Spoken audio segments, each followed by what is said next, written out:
Merci, Monsieur le Président.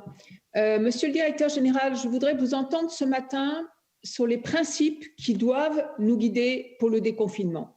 Si nous voulons réussir ce déconfinement, il nous faut préalablement garantir la sécurité sanitaire. Je pense évidemment au port du masque, aux stratégies de dépistage par test PNR ou encore aux tests sérologiques. Et deuxième principe, pour réussir ce déconfinement, nous devons, je le crois, le penser au plus près du terrain, en liaison avec tous les acteurs impliqués et en prenant en compte la réalité de l'épidémie territoire par territoire. Car nous le savons tous, et vous le premier qui suivez au jour le jour l'évolution de l'épidémie, il existe de grandes différences entre les régions françaises qui justifient un rythme différent pour demain. C'est d'ailleurs le cas dans les pays qui nous entourent, en Italie, où l'activité économique reprend de façon différente selon les régions. En Espagne, où le déconfinement sera adapté à chaque région en fonction de l'épidémie. En Allemagne, où l'ouverture des écoles, des lycées, des commerces se fait à un rythme différent selon les régions. Nous avons donc besoin d'un cadre qui garantisse la sécurité sanitaire pour tous nos concitoyens et permette une sortie progressive du confinement. C'est sur ces deux impératifs que je souhaiterais vous entendre. Je vous remercie.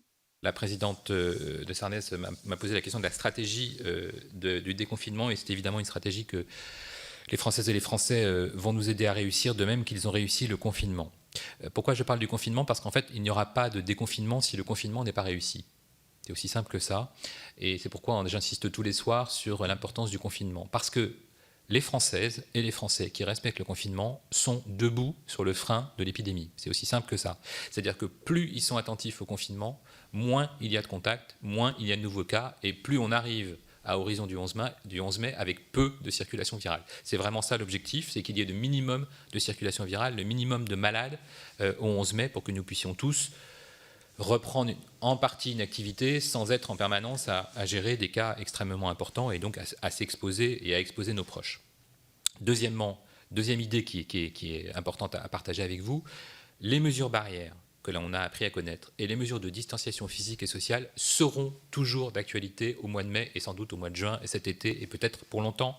Pourquoi je dis ça? Parce qu'il y a eu des questions sur l'immunité collective. Ce virus continuera à circuler de façon épisodique, de façon épidémique, de façon sporadique. Personne ne le sait, je ne suis pas devin, mais tant que nous n'avons pas de réponse, soit effectivement une immunité collective importante, et nous en sommes très loin, soit une réponse thérapeutique, c'est-à-dire soit une prophylaxie vaccinale, soit des médicaments efficaces.